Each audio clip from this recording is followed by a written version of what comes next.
It's a people, it's a community, it's a life, it's a heart, it's a spirit. Parents of gay children say, I want my son, my gay son, to have the same opportunity to come to me and say, hey, Dad, I'm getting married, as my non-gay son or my non-gay daughter. The heck would you want a picture of a tattoo of $1,000 on your penis for? You might just need to satisfy yourself sexually alone at that point. Do I regret it? Not one bit. Did I think that I would actually take it the next step and do it again? And what goes into their life, how they handle it. There are 12 houses, and each one of those houses has a particular function. Look into yourself, think about it, and just be whoever it is that speaks to you.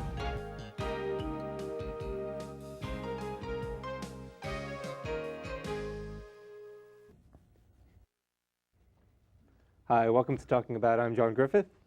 And I'm JC Alvarez, and we're very happy you could join us tonight. And tonight we're just kind of having a little informal chat. And you had suggested a viable topic. Well, you know what? It's a very exciting time right now, and it's like, you know how much I love pop culture and how it really influences a lot of things that go on in our society and in our culture. But it's the height of the season where a lot of the music labels release their really big artists, and a lot of the event music comes out. So you can't escape it. It's going to be like something that's going to be influencing the music from spring all through summer. It's going to be really exciting. Yeah. So, and there's a lot of new discs and, and new tracks are really building some buzz. Well, yeah, I mean, it's like you definitely want, this is the time when the labels really want artists out there getting major radio play, because you know what? When we start hitting fall, they're all going to go on tour. So this is like, this is like the time of year where there's really a lot of money to be made in the music industry. But what we get as a payback is some really, really great and innovative and exciting music.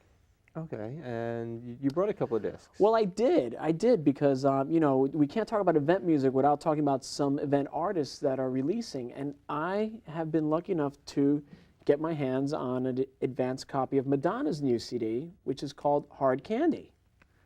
So I'm gonna just kind of pop that. And up I gotta tell you, it's really good. Yeah. Yeah. Well, it's different. I mean, it's like this is an artist that's been around for 25 years, and she's sort of like a pop staple and a major icon.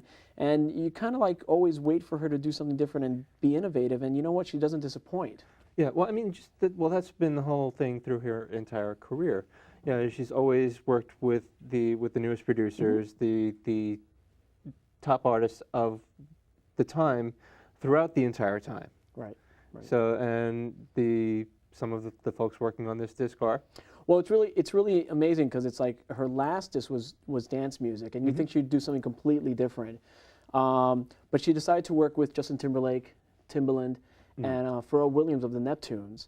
And we're getting some more dance music from Madonna, which is something that's kind of really great for summer, because we all really want to hear some really happy, fun stuff. So we're getting a lot of really great dance music, but it's got sort of this really cool R&B funk kind of twist to it, which is really kind of interesting and different for her. Right. Well, it's different from the last album, which was almost pure disco. Yes, or as she liked to call it, future disco, because it was sort of like her bent on what the music will be generating and what it will be going into in the future. Like people remembering her tracks as disco tracks. Well, you know what? This is actually more disco. And it feels like disco, but it kind of feels like 80s funk, which is really kind of cool. Okay, and songs to watch out for. Well, I know definitely the first single is hitting, and it's called 4 Minutes, and that's her big release right now with Justin Timberlake and Timbaland. And it's a really innovative song, amazing video, and it's just going to be pumping out, and it's going to be all over the place. There's definitely highlights on the album is a track also co-written by Justin Timberlake called Miles Away, which is really, really kind of cool and just has a really great vibe to it. But it still has a sort of ethereal feel that we were reminiscent of, like from when she did Ray of Light, which was kind of like where she had a resurgence in her career. There was a kind of a change there. But I actually really am gravitating to some of the Pharrell Williams tracks. More prominently, there's one called Beat Goes On, which features Kanye West, and it's a really groovy tune. It's a lot of fun, and it's got a great beat to it, and it just takes you back, Well, I mean, I like it when music can be just about fun. It doesn't, just like with everything, it doesn't always have to have an underlying message. Right. It's great when it does. It's great when you can put a message out there, musically, but sometimes you just want to have some fun. Well, you know what? A lot of people will criticize that because she is such an iconic artist that every time she releases an album, it's got to have a message or it's got to have an impact. When really at the base, you know, as an artist, she's just kind of like vibing to what the trend is and making it her own. I mean, here we have Justin Timberlake and Timbaland, who released one of the biggest albums of last year. Justin Timberlake is no slouch on his own. He's Right. garnered huge Grammys. So it's kind of like, you know, to pair him up with Madonna and say, hey, you know, let's see what this collaboration is like. It's kind of interesting, and it's just nice that sometimes it just creates some really beautiful music, and just music we can all have a lot of fun to, you know? Yeah. It doesn't always have to be about a message, you know? It's nice when it happens. It's nice when it happens, you know, it's great, but sometimes it could just be about a lot of fun and just having a great time. Okay. And have there been any tour dates? You know, preliminarily she's actually going to be starting a promo tour for the album release, and that's going to be, you know, hitting pretty soon. But there is going to be a huge tour coming up because Madonna's turning 50. Hard to believe. Yes. So there are actually plans for a fall tour, which is kind of unique because she usually tours during the summer. But seeing as how her birthday's in August, there's probably going to be some kind of connectivity with the tour and her birthday. So we may start seeing some spatterings of a tour for Madonna. I know it's in the works. Maybe start hitting late in the fall and take us through to the beginnings of winter. Yeah. Well, I mean, in the more immediate sense, with the promo tour, that's usually shorter appearances and just kind of popping up at clubs all over the place. Yeah, she's actually one of the few artists that still does that. I mean, it was a practice that they used to do heavily back when artists were just emerging, and the labels would actually have these really great events where they would introduce their new artists with these promo tours and just shop them around. Madonna's actually done that for her last 3 albums. And really just gone out there and brought the music right into an intimate crowd. They're usually free. They're really hard to get tickets to. And, you know, they're all in the Grand Madonna style. It's a great show, usually half an hour, and just focuses on the music from that album. So, yeah, there's going to be rumblings of that. We're probably going to see some stuff filtering through the internet because you know how it is. So I'm sure if we can't get tickets to that, we'll probably be seeing some shots of it because it's going to be happening. We'll find a way. We'll find a way. We'll find a way, definitely. But you know what? She's just one artist that's releasing a huge album this summer. Another artist that's also on the radar is Mariah Carey, and she just released E = MC Square, which is, you know, in the grand Mariah style, an undeniable R&B album. You know, I liked it. I did. But okay, well, that's good coming from you because you know when you say I didn't hate it, that's when I say yes, exactly. Take a cue from John. If I say I didn't hate it, it just kind of feels I feel lukewarm about something. But yeah, I liked it. I liked it. It's kind of like, you know, Mariah's cool. And I'm sure her fans are going to really appreciate the album. Is it anything new and innovative for her? Wow, you know what? It's really interesting that you do say that because this album does feel different. But if you were a fan of the last album, which also was a huge hit for her and got her, I think it was like 3 Grammys, The Emancipation of Mimi, this is more of the same. Okay. But I have to say, she did take some risks with this album. She worked with a lot of her usual producers.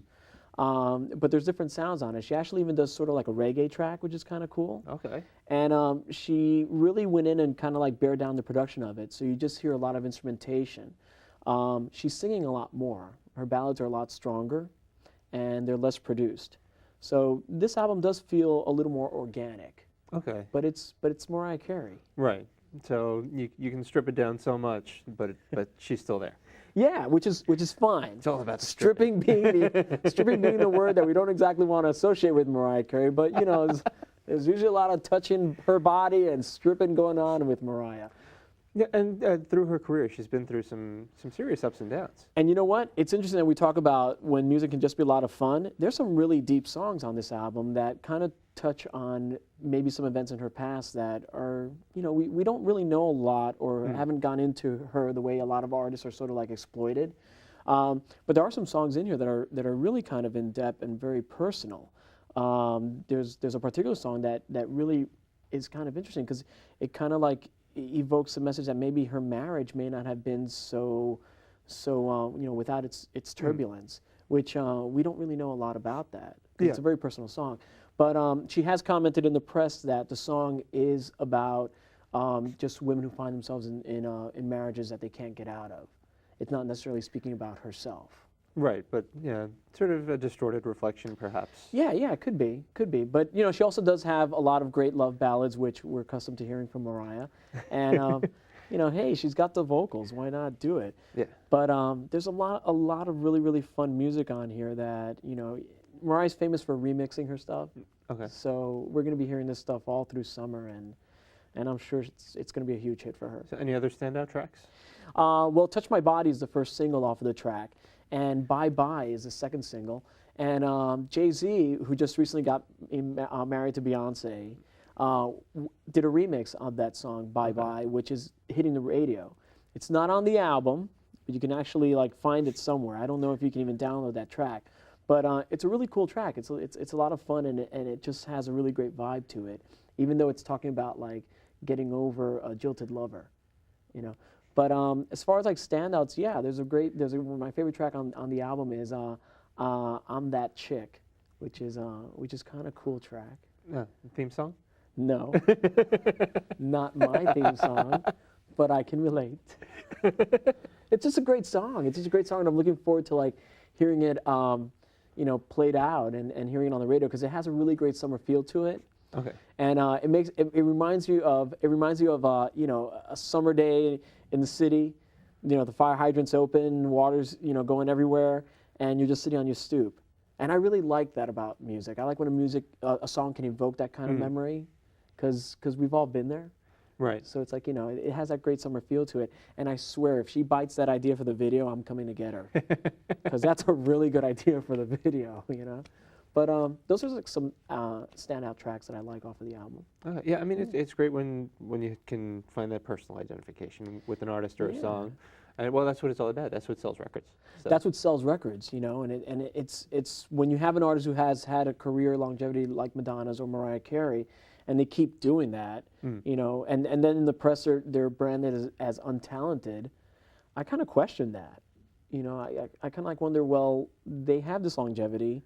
They're still relevant, yet you still call them talentless? I've never understood that.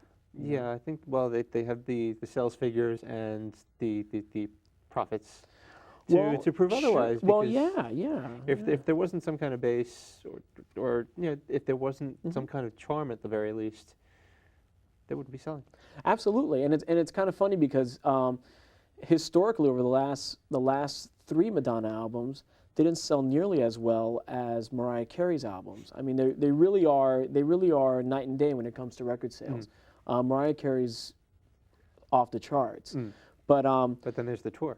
Yeah. But then there's so yeah, these artists are not lacking for money in any which way. I mean, they're certainly making their money back, but it certainly proves a point, and something that we recently had some independent artists on the show, that the way music is marketed is changing dramatically. Yes. It's you really cannot just rely on record sales as a meter or a gear for how an artist is doing. It just doesn't make any sense anymore. Now you can get your music downloaded on the internet. Right. And a lot of these artists are going independent. Right. Well, I mean, she's not going independent, but getting back to Madonna, the next album of original material is probably going to be a completely different business model. Exactly, because this is Madonna's last album on her label, Warner Brothers. Right. This is her 11th studio album and will be the last one that she'll have any connection to Warner Brothers with. Her next album will be completely different, and how we'll actually hold it in our hands may be completely different. Because she has signed on with a new venture called Live Nations. Right. And they're not exactly a record label. Right. They're more like music promoters or tour promoters. Right. So it's going to be interesting to see how that changes, because these guys are attracting new artists. I mean, U2 just signed on to Live Nations. They've also gotten, I think, Jay-Z to sign on to Live Nations. So all of a sudden, everyone's jumping on this bandwagon, and these labels are kind of like... Yeah, WTF. They're left in the dust. So it's going to be kind of interesting to see what happens with the next big artist release, because how are we going to get the next Madonna album? Is it just going to be strictly downloadable? Right. Is it just gonna? I hope not. Honestly, I hope not I because know. I like holding a disc in my hand. You know, I like reading But the reading the footprint- liner notes. And But the ecological, the ecological footprint is something that concerns a lot of artists about producing CDs and having CDs manufactured because it costs so much money to have them created, right. which is why a lot of artists are going the route of having their music downloaded. But I feel the same way you do. I do appreciate holding them. I'm from the days of vinyl. Yeah. You know, I mean, flashing back to Ray of Light, it was scented. it was. It was. It's like you can be so creative. It With wasn't Ray of like Light. a Like a prayer. prayer. Yeah, it was scented. There was actually potpourri and incense blended into the paper. Yeah. So when you open up the CD, you got pummeled by this incense, and it's kind of like we're gonna miss out on that. It's gonna be it's gonna be very different. But there's a pro side to it. Right. We'll still have the music, but we may not have the whole footprint. But we'll save the environment. It's important, John. It's important. I to, know, and I'm just busting chops. Yeah, I love the earth. Exactly. I do love the earth, and I want it to be here for a long time. You can always download it and make your own CD, and and make your own little booklets. I don't do that. No. I don't do bootlegs. Yeah. Much. No, really, honestly. No. But it's really great that we have such great releases by these two sort of like diva artists. But I really wanted to introduce you to another artist that I've fallen madly in love with, and it's Leona Lewis. And I don't know if you've heard of her. I'm starting to see her name more and more. All right. Well, a couple of years ago, she was the winner of the UK equivalent of American Idol, which is called the X Factor. And I actually saw when she won, and she was a huge phenomenon in the UK. So 2 years later, now she's making her crossover here into the States, and it's kind of amazing because we're talking about she's being backed by people like Simon Cowell from American Idol and Clive Davis, and to have these two workhorses behind you, really pushing you forward. But you know what? She's got talent. She's really talented, and she's easy on the eyes. It helps too. It helps. So she makes good videos, But she does have a phenomenal voice, and if you are a fan of songs like in the Mariah Carey kind of vein, she is that kind of artist. I highly recommend checking her out. Okay. Okay. Well, standout tracks since we spoke of those. Well, "Bleeding Love" is the first single off of the album, and it's really kind of funny because when I first heard the track, it's sort of like an up-tempo ballad. When I first heard it, I was kind of like, oh, this is so tragic. It's kind of like, just get over him. I really was like, oh, come on. Put the shoes out in the back in the closet. Let it go. But I heard the remixes of the song, and I fell in love with the vocal. And I just thought, wow, it made me want to hear more of the songs on the album. The album is called Spirit, and when I heard the album and heard some of those tracks, I got a totally new introduction to Bleeding Love, which I think is an amazing ballad. She did do a remake, and I can't think of the name of the song right now, which is really bad of me. Of is the it Kelly listed on Clarkson. the back of the? Well, it's not because this is the single. Okay. But her second single, I believe, is called All I See, and it's really great. It's a really phenomenal track off of the album, and I'm not a ballad kind of guy. Those songs really don't get to me. Right. Don't look at me like that. Sure. They don't. I believe you. I don't sit there and cry. No, I don't. I've never been. You know what? I was raised on R&B and rock. It's like in my house, all we heard was like Motown and old Motown hits and Elvis. So all my music has always been fast and hard. Okay. So it's kind of like. I have two older sisters. One was the disco queen. One was the rocker. Well, it's like. Music was fast in my house. It's kind of like, the slowest music we had was Sinatra. So it's like all my music had to have sort of like, it moved and it rocked. So ballads don't really get me. Hers do. Her vocals really kind of like sit with me. I believe the song that she covered was Kelly Clarkson's Moment Like This, which is a song that actually won her the acclaim on the X Factor. And I like Kelly Clarkson, and Kelly Clarkson sang that song, and that was her moment when she sang that on American Idol, which I think was like, that show's been on for 10 years. Is it 10 years? No, closer, 6 or 7. 6 or 7 years. Goes to show I don't keep up with American Idol. But that's what made Kelly Clarkson sort of a standout with that one. Well, Leona Lewis's version of the song is just as spectacular as that one, if I dare not say better. Okay. So definitely check her out. I think she's gonna. I think we're gonna hear a lot about her, especially as through the summer, because that's when her label's gonna really be rolling her out, and she'll probably be making an appearance on American Idol and probably touring during the summer. Okay. Yeah. So any other emerging artists that stand out in your mind? Well, you know what? Music cycles, and we're getting all these really great pop songs coming in, and you know, Madonna's releasing pop music, Right. Mariah Carey's releasing pop music, so we're getting all these really great pop acts. But there's some really great rock alternative artists coming in, and we're gonna be hearing a lot of stuff that kind of like reminds us of like grunge music. Okay. Which was a really depressing time in music. But I've been hearing some really great stuff coming up from some artists that we'll be siphoning through, and we're gonna be hearing some really great alternative dance music tracks also, as well as some really great rock alternative music. That's gonna be sort of like what people are gonna be hearing during the summer. You know, it's how music is cycling right now, which is kind of cool. You know, it's kind of cool. But yeah, as far as like standout artists, you know what, we're gonna get the gamut of our Ashley Simpsons right now. I mean, big artists are releasing, or what the labels think are big artists, will be releasing their high caliber albums this summer. Okay. I mean, do you think some of the emerging talent is going to be trampled by all that? I don't think so, because the music is so diverse and it's so different. Warner Bros. Is actually leading the way with a lot of new alternative punk acts and a lot of rock acts. I've been listening to so many different ones that I wish I had a band that was sticking out, but there are just a great number of artists that are going to be releasing some new music. But I think it's going to grab a whole new audience, you know, because when you have all this really soft, light pop music that's just danceable, and then all of a sudden you hear these really great, hard, grinding, you know, guitar songs. It's going to be different. It's going to be a really exciting summer to see this. And we probably are going to be fortunate enough to have a lot of these smaller bands touring locally and stuff like that. So it's kind of cool to catch those along with, you know, the big Madison Square Garden, you know, acts that are probably coming in. So. Yeah, I mean, I like the smaller clubs, and I like catching emerging artists at some of the clubs around the city. I mean, you know, we've been fortunate enough to have a good number of emerging, you know, really great talents on the show that, definitely. that people, hopefully we've helped some people discover, you know, a lot of people know already. Yeah.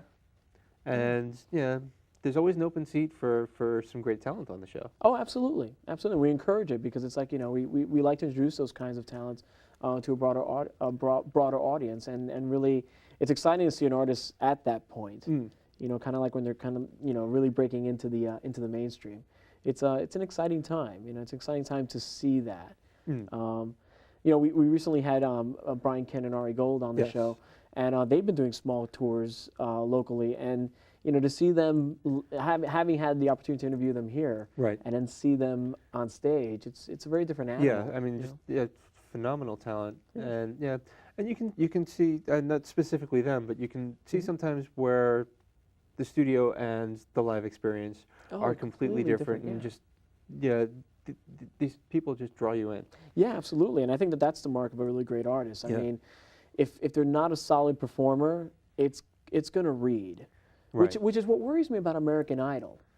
You know, it's like every week America knocks off, you know, these really great talented kids and basically tells them like, you're not worthy this week. Well, get out. People are shallow. Well, exactly. But it's like how detrimental to this person's talent, who could actually be a really phenomenal performer, to kind of get booted off by a popularity contest. Yes, but at least one former Idol contestant that was booted off now has an Oscar. You know what? Point given. So I guess the point to take away from this is, if you're booted off American Idol, you have a better chance of longevity in a career in Hollywood. So, and she's actually releasing, because you're talking about, of course, Jennifer Hudson. Yes. Is releasing a new song on the Sex and the City soundtrack. Okay. Which was going to be released next month and features a whole bunch of really great artists on there. So it's May of 2008. Yes. Yes. So reruns are forever. You have to remember Yes, reruns are forever. So you'll want to, like, you know, once that movie's released, you'll want to go out and grab that music and the whole 9 yards. People are going to be watching this in 2010. I know. Sex and the City movie coming out. Oh my God, Sex and the City Part 2000. It's like those girls are still loose and crazy in the city. Yeah, it's going to be insane. Okay, well, I mean, as I mentioned before, there's always room for emerging talent and established talent on the show. Sure. And the show's website is evolving into something new and better, so bear with me while we get that together. But that website is www.talkingabout.info. Right now there's more current information on the show's MySpace page, which is also somewhat my personal MySpace page as well. So that's myspace.com/talkingabout. And you blog and you have your own site also. I do. I actually have a pop culture relevant website that I also include our show in on. Right. And that website is www.thrillseekerhq.com. And visit it and check us out on it, because I always post our most current shows on there. But there's a lot of pop culture relevancy and a lot of like reviews for any kind of new thing that's coming up or coming out. And I try to be not biting. I like to give everyone a chance and really just skew it. So please, be kind if you blog on my site and not tear something to shreds. Right, but see, now that we know when you say, well, I didn't hate it. Yeah, exactly. You know what? I'm gonna have to put that under its own page. I'm gonna have to put, I didn't hate it. God, I do say that out, don't I? I do say I didn't hate that. We could put that under your picture on the site. I didn't hate that. I didn't hate that. I didn't hate it. It's interesting. I should really. Now I'm gonna be looking at myself whenever I say that, and what I'm connecting it to.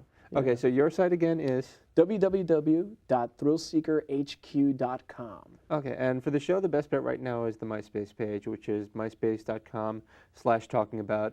The main page is talkingabout.info, which is going through some growing pains right now, but we'll have it together soon. You bet.